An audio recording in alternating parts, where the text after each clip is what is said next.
Hello there, everybody, and welcome back to Circling Seattle Sports. We've got a full panel here today. We've got we're gonna do this. We've got myself. No one wants to see Charles, so we've got Bel and Matt.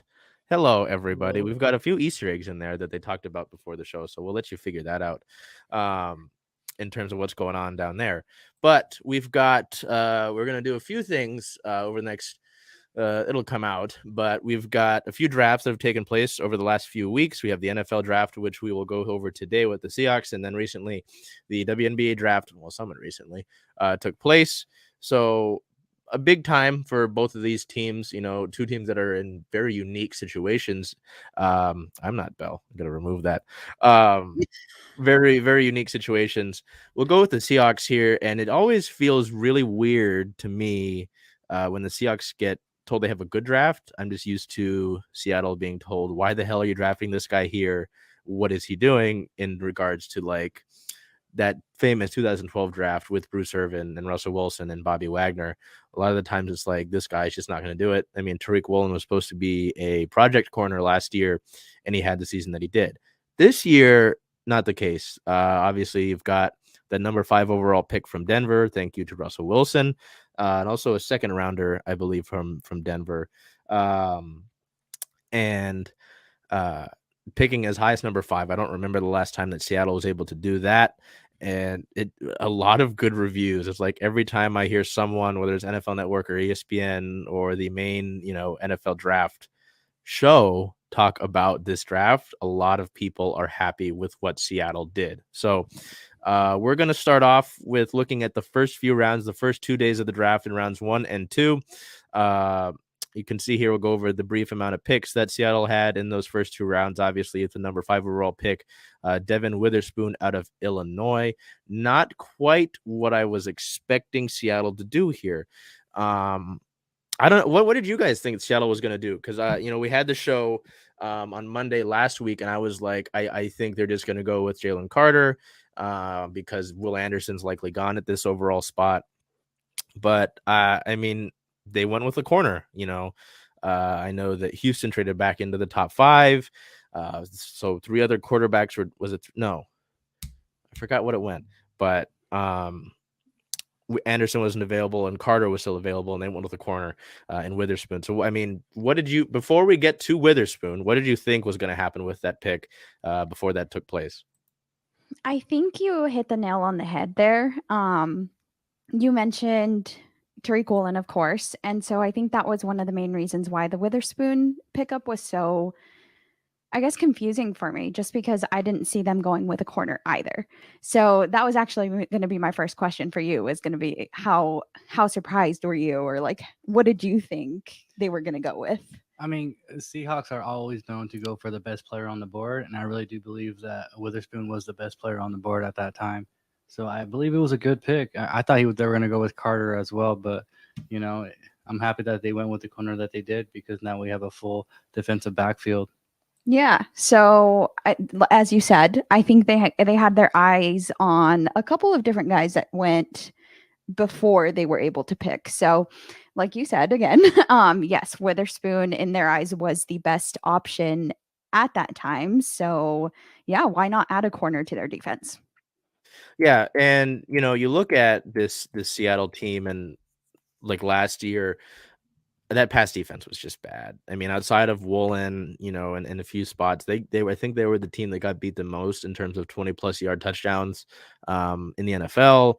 I mean, I think I talked to Bell about this during the year. I was like, Mike Jackson's gone from this team next year. I think I said that verbatim. And I mean, he was able to start, which is fine, but I think you need more in this league with the way their teams are passing. I mean, look at the 49ers, right? You got to match up with the 49ers somehow. They're in your division. You're going to play them at least twice a year. They played them 3 times last year, as we saw with the wild card round. So you got to be ready for that in a way. And it's not, I mean, the NFL has been pass first for years now, right? So after I saw that, it made more sense. But yeah, I thought we were going to go with Jalen Carter. Seattle's obviously been known for taking, second chances on guys, right? You look at Deion Jordan, Josh Gordon, not meaning to rhyme. I'm very, very well, I'm 50% white. But, you know, I was like, okay, that's going to do it. I mean, that's fine. You get a big guy up in the middle who's going to try and prove himself. They said no. It's the highest they've ever taken a cornerback in the John Schneider? Yes. Pete Carroll era. Rated as the best cornerback in this draft. And I mean, I'm okay with it, honestly. You know, as reading up on him, I mean, Jim Thorpe Award finalist, so the athleticism is there, can help out in the run game as well.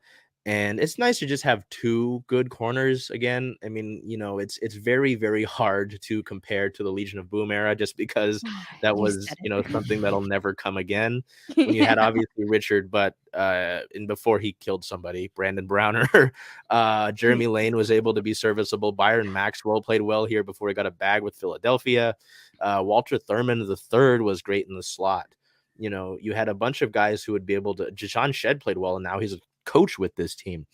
You just haven't really you've had problems at the cornerback spot for a while now.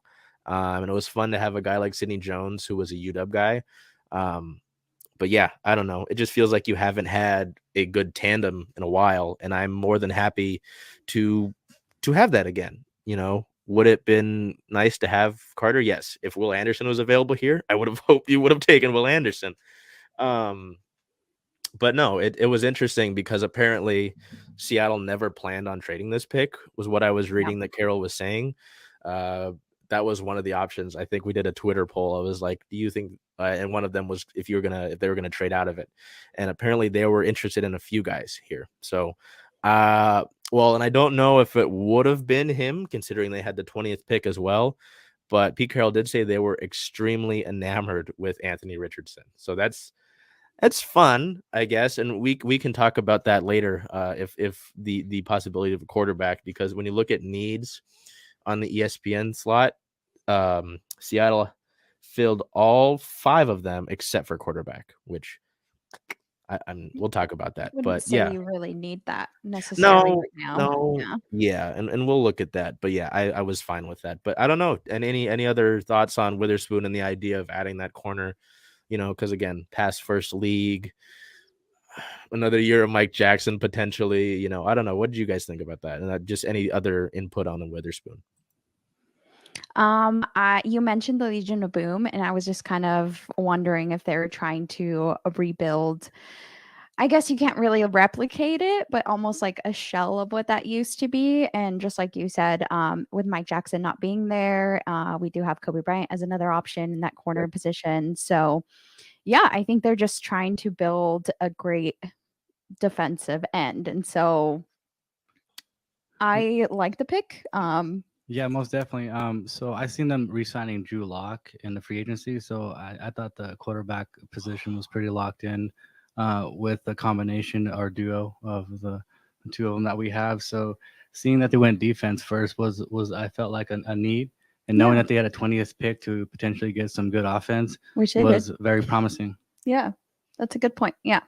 So I think I'm just looking forward to seeing that W and W connection and what they can do on the field together. Yeah, and it's interesting you say that, right? Because we obviously are talking about the corners, but also in the safety department, hoping to get Jamal Adams back and be healthy for a year.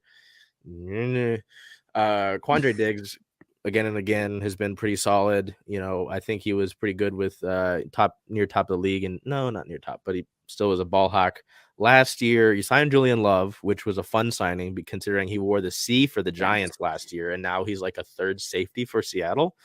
Like you mentioned, Kobe Bryant, that's a name that I kind of forget about, but he did deal with an injury. So, you know, you've got some young corners to help out with those safeties there. So it's going to be fun there. Like Matt said, though, as we move on to pick 20, I was hoping for something here at 20. I didn't really want to mess with offense at 5. I was like, go and get a top tier defensive guy at 5, and then let's mess with some offense, because you've never had unless I'm forgetting somebody here, which is entirely possible.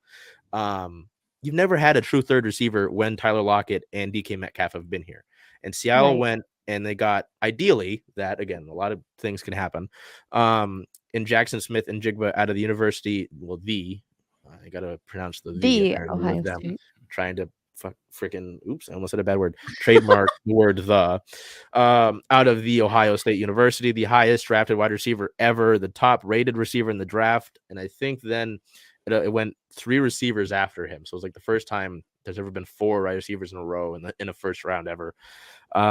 He did deal with a hamstring injury last year, but the reports were out of the combine that he showed great explosiveness and looked smooth en route, so that helped him smooth some things over. Before I say anything, this pick, I'm very curious about it. Again, the defense was pretty bad for a large amount of the time last year. But you go with offense here, and you help that. You give Geno another weapon. You give the Seahawks another guy to put on the field to get maybe DK and Tyler open, or maybe those guys get Smith and Jigba open. So what did you think about the selection here out of Ohio State? I liked it. He was the first wide receiver pick of the draft. Like you said, and he's said that he's good at getting open. So either he gets a DK Metcalf open, Tyler Lockett open, or he's open himself. I definitely like the pick. I think that a third threat was a good idea, considering that we do not have Goodwin anymore this season. So a triple threat for sure is the best. I think Tyler Lockett has had really good numbers, and it's kind of gone under the rug, or it just hasn't been as seen as it should be. But if he can relieve some of that pressure and get some of the touches, yeah, I like the pick. I definitely do think he has an advantage as a rookie with DK Metcalf and Tyler Lockett lining up with him. It's going to open him up a lot because everybody's going to be trying to putting their attention on to the other wide receivers. So a lot of people compare him to CeeDee Lamb, but I like to think of him as a Doug Baldwin in the system. It's exciting to see where he's able to add to the offense.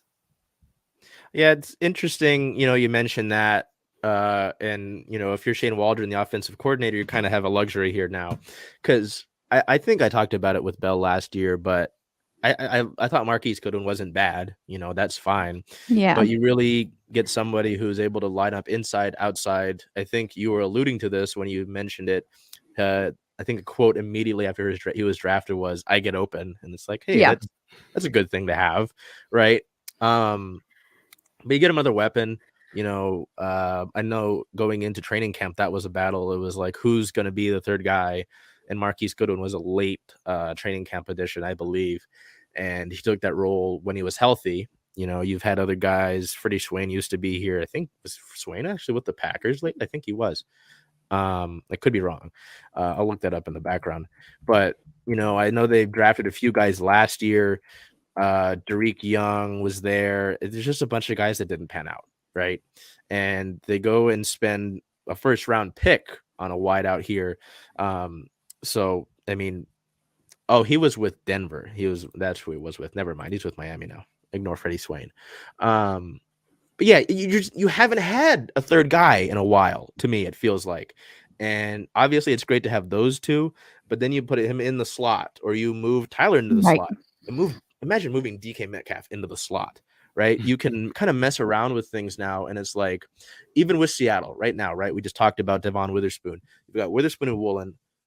Who are you matching up with if someone has a third guy? Not many teams have a third corner like that. If you're going to go man, if you're going to go defense, the guy, as he says, gets open. So, I really like it. I enjoy being able to have that sort of luxury there. I call it a luxury because, again, you haven't really had that to enjoy that third weapon. And then however Seattle chooses to get tight ends involved, whether that is Disley or Noah Fant, maybe Kobe Parkinson, you know what I mean? But definitely some options there, and excited for that. Going forward, just because, again, it's exciting to me because we really haven't had 3 solid guys in this era of Seahawks football with Pete Carroll. It's mainly been the focus on running the football, and they'll have 2 guys. Matt mentioned Doug Baldwin. You had Doug Baldwin and Jermaine Kearse. That's 2 guys, though. And then it was kind of like, I mean, Sidney Rice was here and there with that team, but he dealt with concussion issues, so it's like, I mean, Golden Tate as well, but then there was that whole thing with Golden Tate where there was controversy, so all in all, it's just going to be a lot of fun. Not the biggest guy out of Ohio State, pardon me, and not necessarily the fastest, but really solid production when healthy. And just, it was funny because I believe Chris Olave used to be there with Ohio State. There's another wide receiver Paris Campbell, I think, might have been there at the time. And he was the best. Jackson Smith and Jigba was the best option there at Ohio State. So I think I wanted to go into that because I think it's a ton of fun to have another talented receiver that can pair off of the size and speed of Metcalf, the craftiness of Tyler Lockett, and give Geno Smith another weapon after the year that he had. So I'm sorry. Definitely. That just got me really excited when I saw that pick. And I was like, hey, you've got someone else to throw the football to. So I don't know Yeah. if you've got anything else on Smith at Jigba, but I think Well, that'll be you a lot of fun. mentioned, yeah, know. you mentioned putting him in the slot and not being sure exactly where he was going to be, but Seattle did have the last season they were 8th fewest in the NFL for receiving yards in the slot, and Jeez. in 2021, and Jigba on his own had 1,400 receiving yards in the slot. So that's somewhere that he can possibly bring us some yardage. Yeah. Most definitely. I'm very excited to see the matchups that they're going to have between the wide receiver and cornerback in practice. Oh, yeah, that's going to be good. Yeah, so you've mentioned that, and I think going back to that first pick, Witherspoon he had more interceptions than he allowed yards. So, yeah, that's going to be a fun matchup. Yeah, competition begins in practice, right? So, yeah, that's a good call. It'll be fun to see those guys push each other, especially getting 2 of those position groups in the first round. So from there, Seattle went, Matt mentioned this guy immediately before we got on here with Derek Hall. So you can see here, we go from round 1 to round 2 here at the 37th overall pick. Seattle went with Derek Hall. They get some more defense here. They get a front 7 guy. Derek Hall was a fun story to hear about. You can see in this photo, he's wearing the C for Auburn. So you've got a leadership role there. Really high rated athleticism wise on the edge. One of the top edge rushers rated by NFL.com. Had a really fun story about, his journey to the NFL and sort of the resiliency there. So that was just kind of a classic Seahawks pick in my mind. It's always like you hear these guys who have really battled adversity. Seattle seems to like that in terms of character. And Lord knows you need some pass rush with this team, right? We saw some things with Darrell Taylor.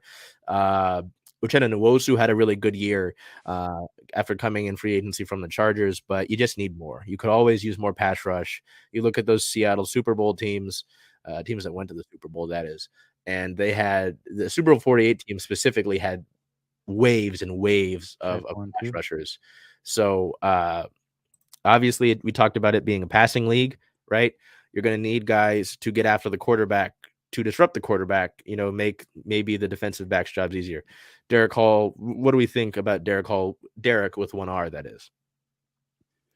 I think it's exciting with the addition of Bobby Wagner back to the inside linebacker. I was a little bit more relieved with the linebacker position, and that's one thing I felt like they had a need at. And so seeing them going after an edge rusher like Hall it's just super exciting to me.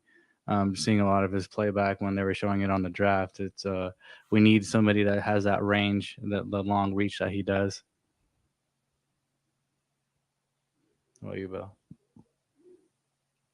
I don't know if I have many thoughts on this. Yeah, I agree with you. Hall ran a 4.55 40-yard dash at the scouting combine and recorded a broad jump of 10 feet and 7 inches.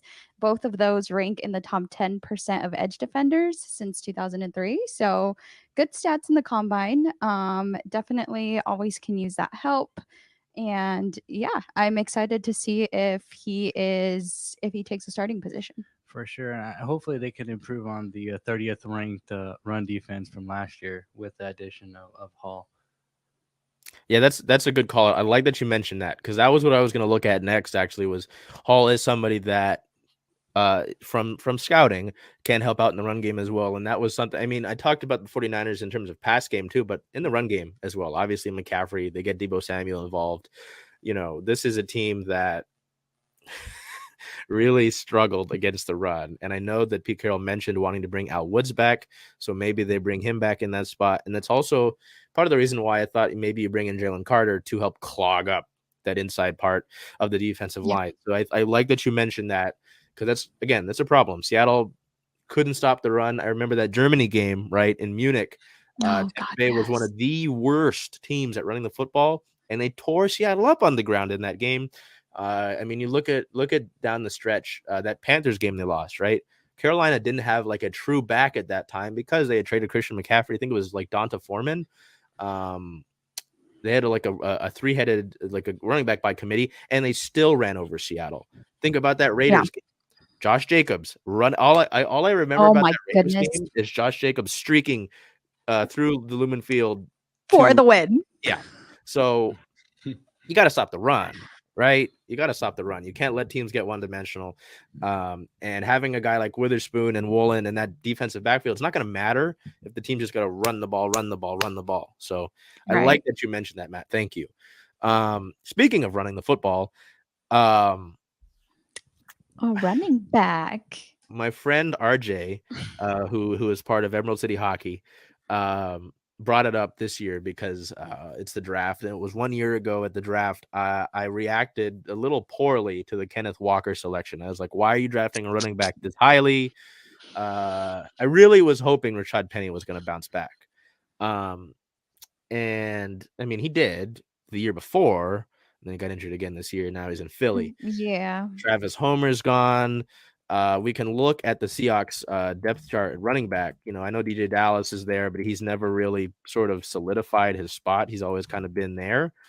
So the Seahawks decide in the second round, they say, hey, we're going to go get a real Pete Carroll kind of guy. And they draft Zach Charbonnet out of UCLA. I'm not trying to rhyme again. I am white. He's a hard physical runner, did transfer for his last 2 years at UCLA, did transfer from Michigan State. Yeah, I was a little bit of it wasn't as bad as last year. There's a whole video of me going high-pitched voice and going, a running back? I am kind of okay with this. I mean, again, you look at this running back roster. The depth chart on the Seahawks website right now just lists DJ Dallas and Kenneth Walker III, in addition to Charbonnet and Kenny McIntosh. I Both did of those notice guys that. being drafted. Second team All-American last year, really hard to argue against. First team All Pac-12. The numbers are good. From what I was reading, though, physical guy. So what does that sound like? Physical guy, physical running back, Seattle Seahawks. Of course, that makes sense. But also can catch the football as well. And I really enjoy that. I mean, Kenneth Walker, we saw it a little bit, but a guy that I really enjoyed as a running back to catch the football was CJ Procise. He didn't work out, but I like having, that third option.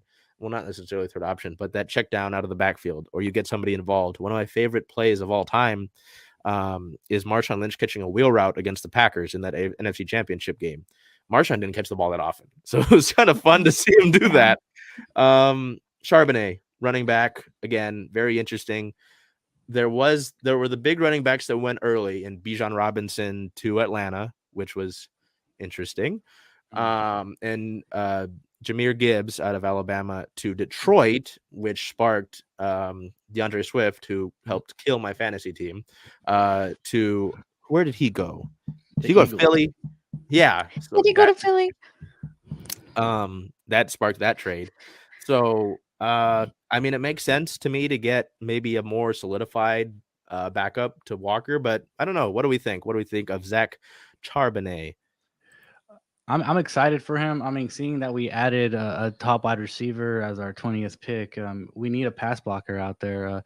We know that Kenneth Walker can't be out there every step of the way, so it's nice to be able to have the addition of somebody who can catch the ball and who can block for our quarterback. Yeah. So you mentioned Robinson, and Charbonnet actually had 124 blocks that he either broke or evaded, which was only second behind Robinson. So you could say that that's a pretty good stat behind the number one running back that got drafted. So definitely interesting. I did like what I saw from DJ Dallas last season in some games. I think he's also, correct me if I'm wrong, good at being a pass rusher, but he averaged 5 yards when he was out there, which is it's not bad. I mean, he had less time on the field than Mhm. K9, and K9 averaged, I think it was 4.5. So not terrible, but are we looking at Charbonnet as a third option or as a second option behind K9 here? Personally, I'm putting him behind Kenneth Walker III. I mean, like you mentioned, I think we looked at this in preseason, right? Last year, DJ Dallas had some fun games. He had some fun games. He's a great energy guy. If you follow him on social media, he's a great energy guy. He loves the Kraken, so that's fun. But I mean, Matt hit it on the head again here. Pass blocking, right? I think you maybe I could be wrong. I'm not too sure on DJ Dallas and Pass Pro, but Travis Homer was a big guy in pass protection for whatever reason. I don't know why he was good in that, but now he's with I believe it's Chicago. So to have that option, maybe you get Kenneth Walker on first and second down, and then if Seattle needs to go pass on third, you get Charbonnet out there, get him to be a big meat wall for Geno Smith. Is he with Chicago? Okay, Travis Homer's with Chicago. Doesn't matter. So yeah, personally, I'm obviously they have to go through mini camp and training camp and the preseason games, but I'm putting Charbonnet at second. I think it's just another physical guy. He's a physical guy. He's not a big speed guy. This is a Pete Carroll running back. It is exactly what. It's just so funny because I have to admit to you, I was at 4:00 before the first round. I was like, okay, I'm gonna lay down. I woke up and we were already on pick 20. I was like, oh, Jackson Smith and Jigba. Who did we take now?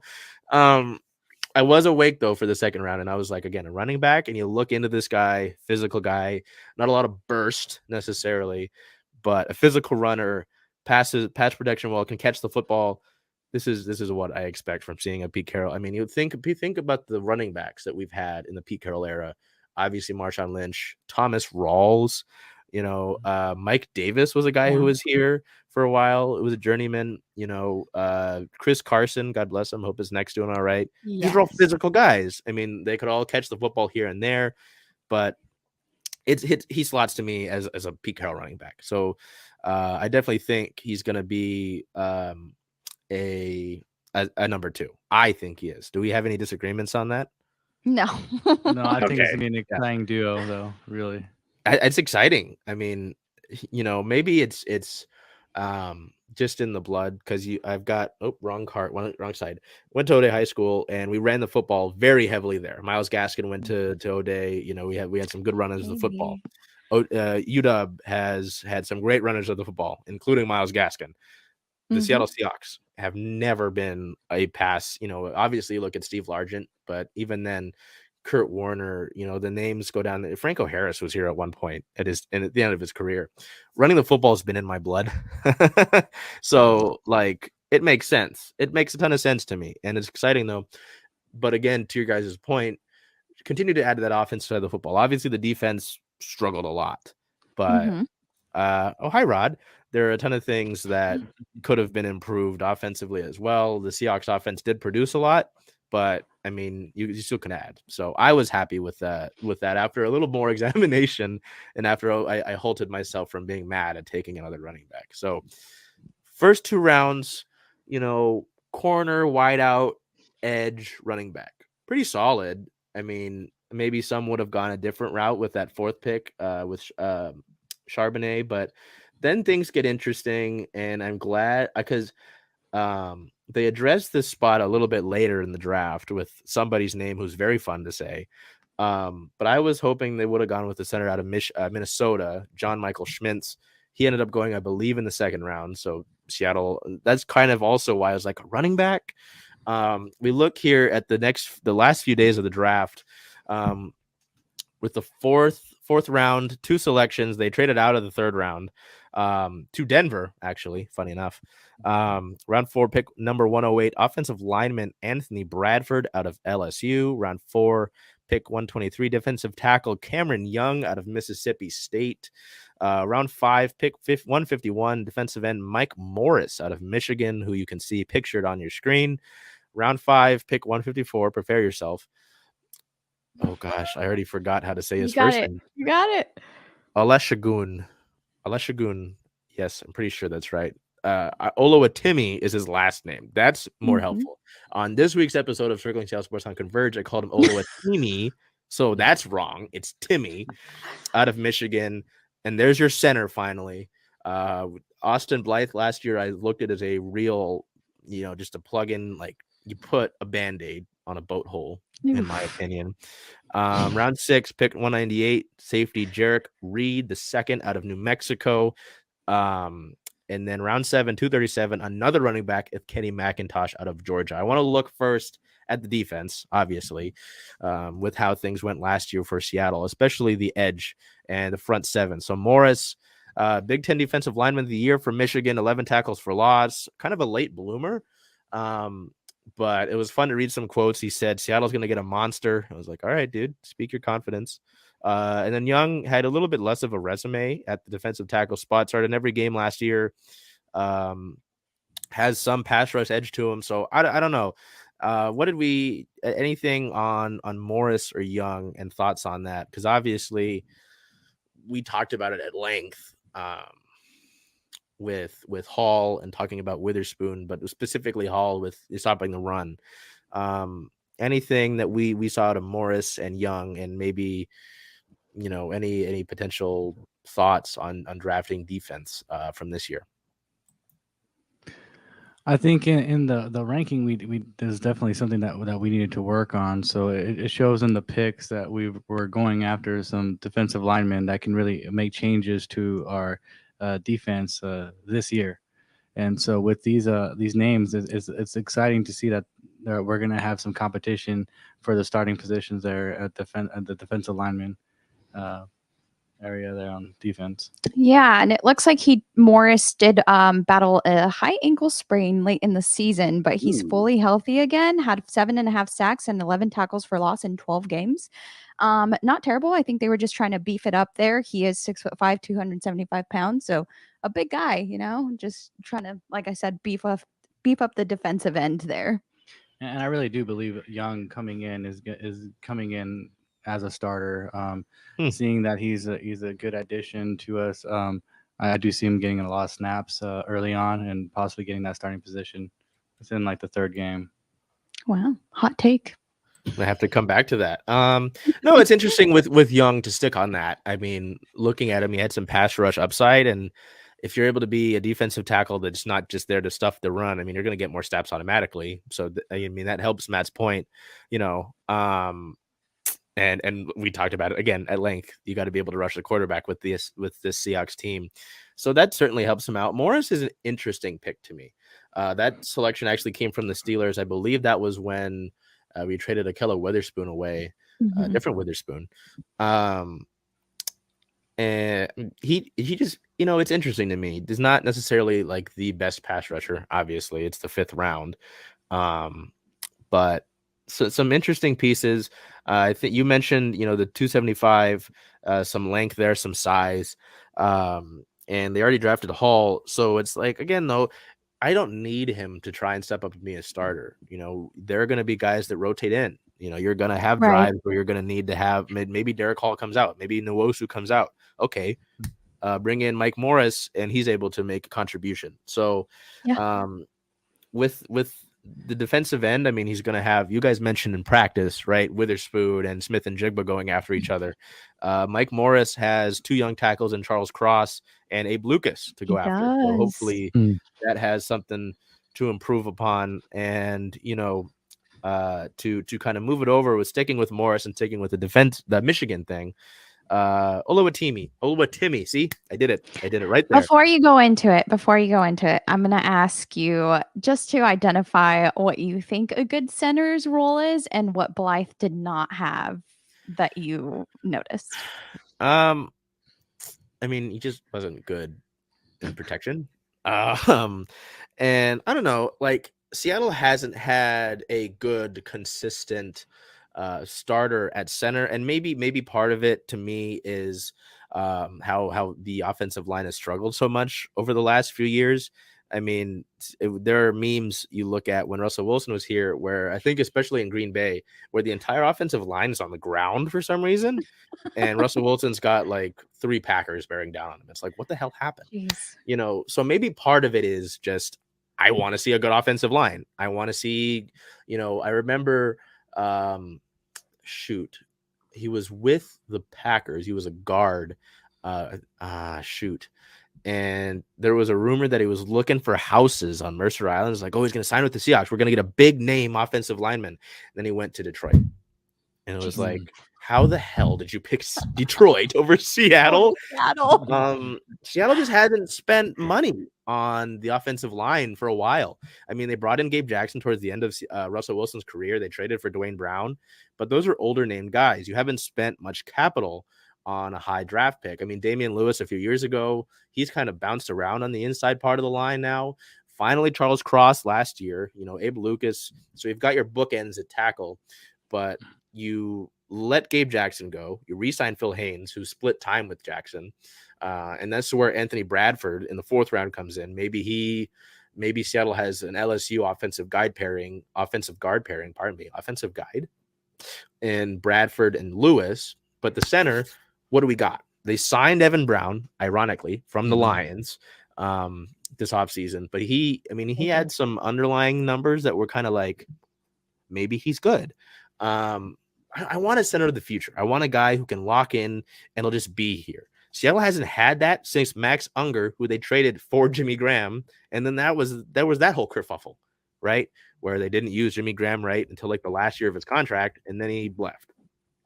So, yeah. I mean, Max Unger was the last guy that really was like that. And that was in like what, 2014? Because we've actually had 11 different players starting at least one game over the past 10 seasons. See what I mean? You see what I mean? You see why I want a good center. Yes. I've been sick of it. He went to that's so funny how, here it goes. They got Unger. Oh, funny. Unger was listed as a guard in the draft, and then Seattle moved him to center. Very interesting. And we did pick up a guard also, didn't we? Yeah, Anthony Bradford, the LSU guy. So, that's Oluwatimi. I looked at him, and it was very interesting because coming out of the draft and this selection, I said it again, Oluwatimi. I'm sorry, Aleshagun. I'll get it right. I promise. Please. 4-year starter. All the draft reports I see about him are very sound, very, what have I also liked too in reading about him was that even if he loses his block, he'll come back and recenter himself to prevent leakage. So it's like awareness there. You know how many times, again, this goes back to the bad offensive line. I'll go back and watch Seahawks games, and it's like they're like sitting there looking into space. They're looking into section 214, and they're looking for, the concessions aisle. I'm like, what the hell is happening here? Awareness comes into that as an offensive lineman.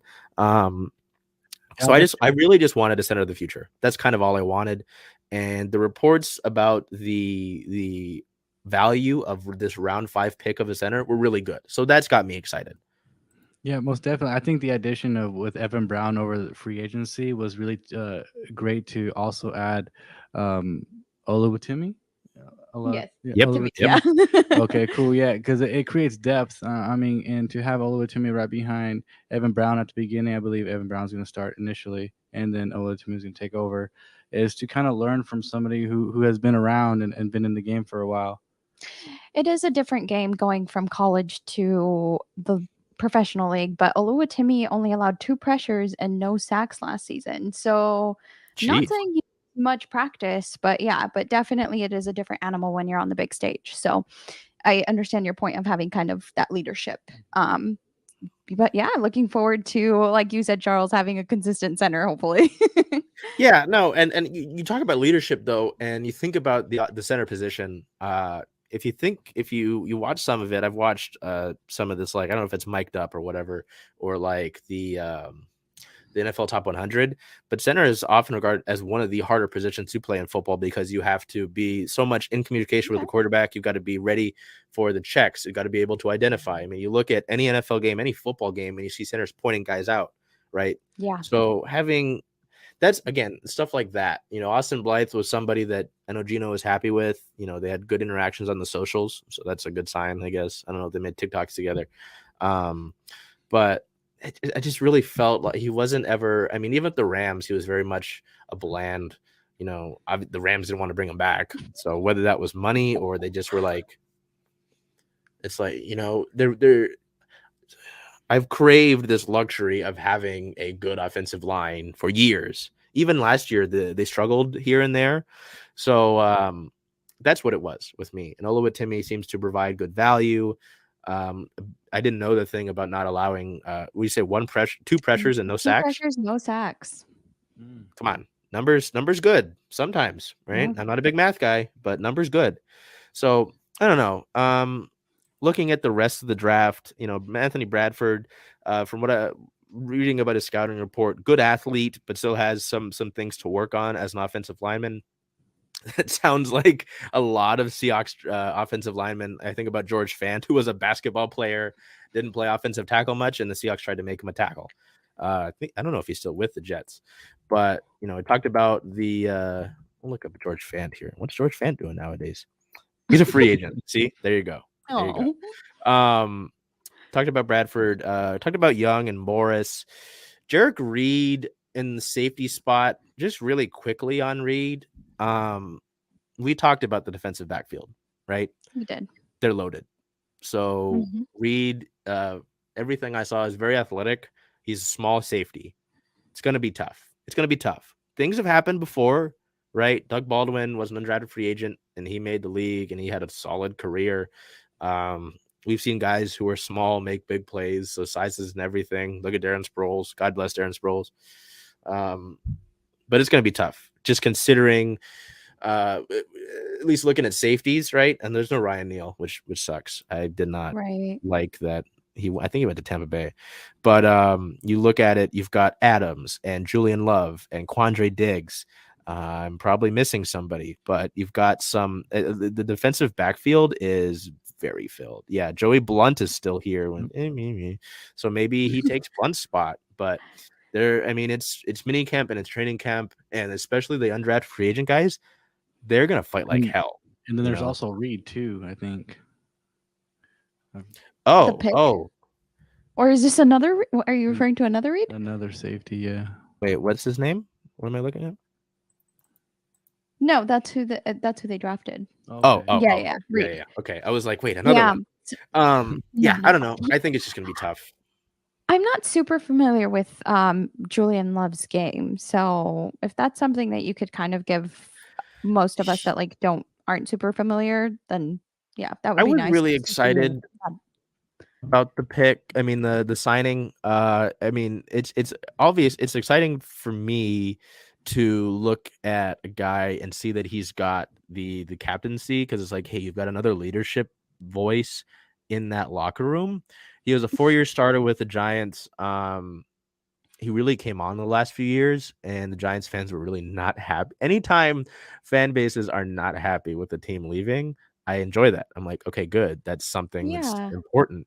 He had a really big 2022, I think. Career high in tackles, started 16 games for New York. 2 interceptions, 5 passes defended, tackle for a lot.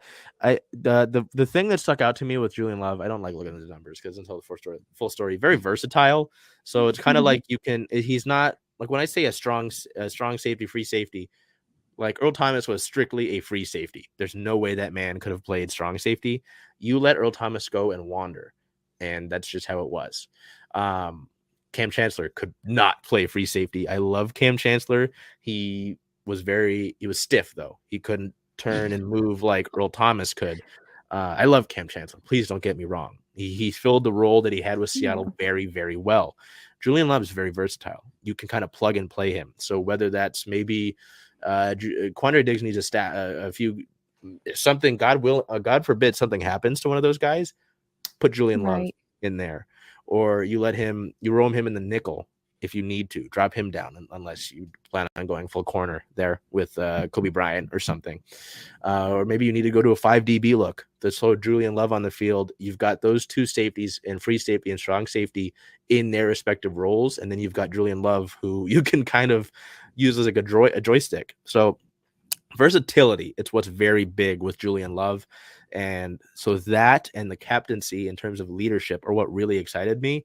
And again, Giants fans were pissed that he left. So I'm like, hey, man. Yeah, that's what I took with Julian Love. So, at least with Reed the second, it's going to be tough. But hey, we've seen things happen, right? I mean, that's a packed position, though. But I mean, hey, we'll take it because, I'm all for improving our defense. Yeah, absolutely. And then lastly, with that last pick, you see round 7, 237, Kenny McIntosh out of Georgia, another running back. We talked about it in the backfield. Kenneth Walker, Charbonnet, DJ Dallas. Who else? Right? What's going on? Any thoughts on McIntosh? I don't know if you guys haven't. Some other time, go and listen to his draft call. It is amazing. He's very emotional. No, I haven't. He's very excited.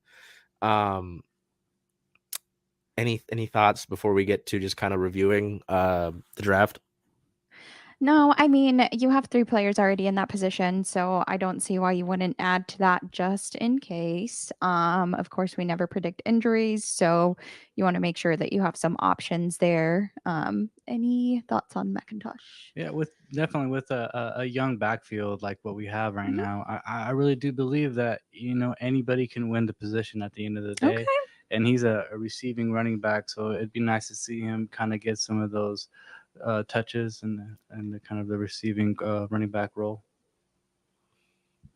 Hard to argue. I mean, we kind of touched on the defense just in a little summary because we're getting a little long here.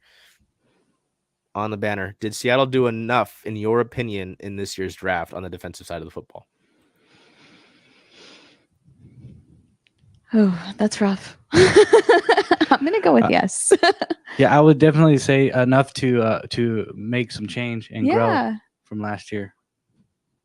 Yeah, I mean, it's hard to say, hey, they did everything, right? Right. I mean, you've got other needs too on offense, but I mean, outside of maybe Cameron Young does fill that role, but it seems like he's more. There's some things that are questions with him.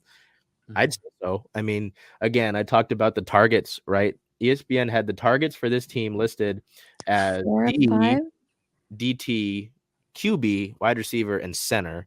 So take away the 3 offensive ones, D and defensive tackle. You address that.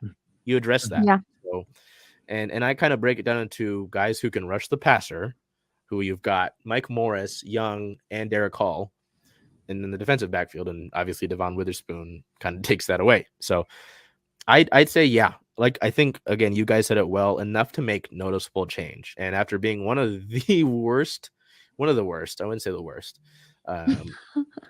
teams like, who was really bad last year? Who was really bad last year? The Cardinals. Yeah, that roster. Buda Baker wants out, doesn't he? I think. Yeah, he does. Put him out.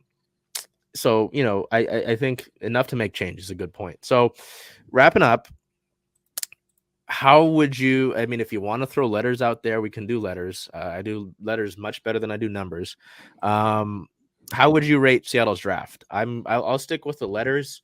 It's easier for me. Numbers are scary. I don't like giving out in like a really good A or an A+, because I'm like, hey, man, we are talking about a draft a few days after it's happened, and these guys haven't gone out and played yet. So that's why I always preface that when I talk about drafts.